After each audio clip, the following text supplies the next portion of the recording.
Hi and welcome students. In this Microsoft Outlook 2016 tutorial, I'm going to show you how to create and send messages. Let's get started.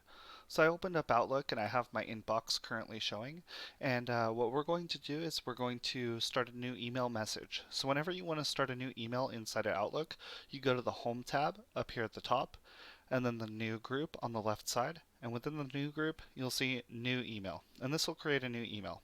When you click on it, it's going to open up with a window on top of Outlook, and I usually maximize this window by clicking it up at the top and dragging it up to the top of your screen. That'll maximize it. Next, you'll see the email address in which your email is being sent from, and you'll see the To column. In the To column, that's where you type in the email address of the person that you are sending it to. For this example, I'm going to send it to myself, so I'm just going to type in my email here. You may want to do this if it's your first time sending an email, just to make sure that your email is working properly. So I type in my email address. Keep in mind that if I typed in anything wrong while typing in this address, it wouldn't work. So it wouldn't be sent properly. So double check to make sure that you're sending it to the correct email address. Next up, I'm going to go ahead and move ahead to the subject column, or the subject area right here. And within the subject, this is where you're going to put the subject of your email. So this should tell the receiver of the email a little bit about what they could expect when they open this. So I'm going to type in SBS test. Next, I'm going to go right down here. This is called the body of your email. And I'm going to type in welcome to Outlook with an exclamation point. Next up, I'm going to do some formatting on these words here, just to show you a little bit about formatting within Outlook. Outlook doesn't quite have the options of, say, Microsoft Word in terms of formatting, but it is familiar if you're a Microsoft Office user. So I'm going to double click a word to select it. In this case, I'll double click welcome, and I'm going to make this bold. I can do that by going to the Message tab, Basic Text Group, and clicking on bold.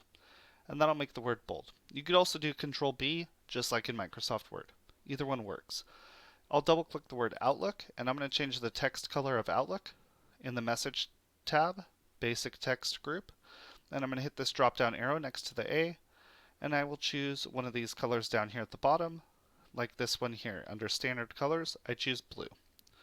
Alright, so now my email is about ready to be sent, but let's double check our message options before we send anything. So I'm actually just going to go up here and close this email. Remember, this is a separate window from our background, which is our Outlook email. So if I close this, watch what happens. It'll ask, do I want to save the changes? I'll click yes.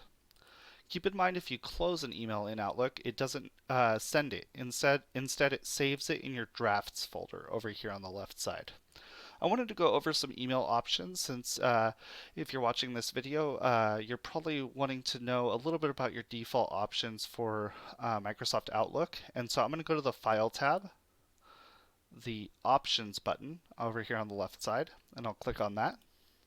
And that will open up my mail options. Okay, and so this is Outlook options. I'm going to select Mail right here on the left side, and then I'm going to scroll down a little bit. When sending messages, a lot of default things are happening, okay? And so the default importance level should be set to normal, okay? Don't set it to high or low. And over here is the default sensitivity level. You can just leave that as normal as well. Your defaults in here are pretty useful if you want to kind of know what's going on with your email before you send them. And so this says mark messages as expired after this many days. So if you want to mark anything as expired as at a certain amount of time, you would click this checkbox and choose the amount of days. Okay, and that could help clean up your sent box. Always use the default account when composing new messages. You'll see that I'm signed into several accounts over here in Outlook. You could choose the default account when composing if you only send from one email list. Right here is kind of a cool one.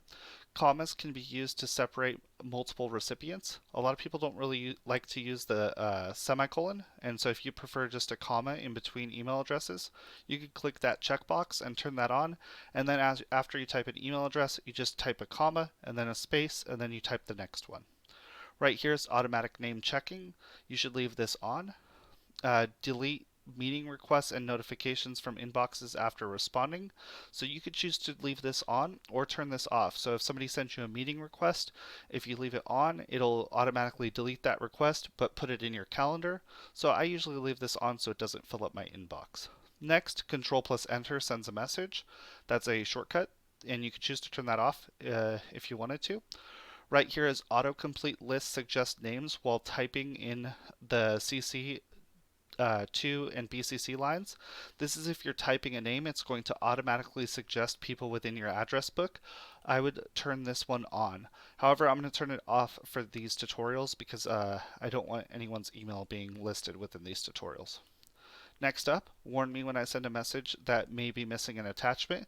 So if you say please see attached and there's no attachment within Outlook, it'll actually warn you and it'll say, hey, did you mean to attach something here? I'd leave this on just in case. Alright, so that's how I set my default settings. And then I click OK. Alright, next up, I'm going to go into the drafts area right over here on the left side. And if you click on drafts, you will see any unfinished messages that you have within your inbox. I only have one here, and that's the one that we just started. So within the drafts area here, I open it up and I could see that it's in the reading pane. This area is the reading pane. Notice this is not popped out onto a separate window. If you prefer it to be popped out on a separate window, you click pop out right there and it'll create it on a separate window. Or it'll just pop it out so that it's on a separate window. Alright, so next up, I open this up and I'm going to just finish this message by pressing enter a few times, typing sincerely, and pressing enter, and typing my first and last name. Okay? Then I'm going to send the message. In Outlook, to send a message, you go right here and you click send. You'll see that it will leave my drafts. Now it says there's nothing to show here. And then what we have to do is figure out where it went to. Well, since I sent this message to myself, you can see I just got a notification down here that it came in. And I could click right here on inbox. And I see my message right there. And it's from me. And there it is. Notice that all the formatting looks good. Everything looks good in here. Next, I could go to the sent items. And I'll also see it in here, because this is where I sent the email to. Okay, and I have some other test emails below that. Alright, so there we go. And if I go back to the inbox, again, I could see it there as well. Alright, so we verified that the email was sent, we verified that the email was received, and so our email's looking good. So that's a good way to check to make sure that you can send and receive emails on your Outlook email, as well as checking up on your default send settings. Hopefully this video has been helpful for you. If it has, please give it a thumbs up and consider subscribing to the channel. If you guys have any questions, please put it in the comment section below, and I'll do my best to respond to you. Thank you so much for watching this video, and have a great rest of your day.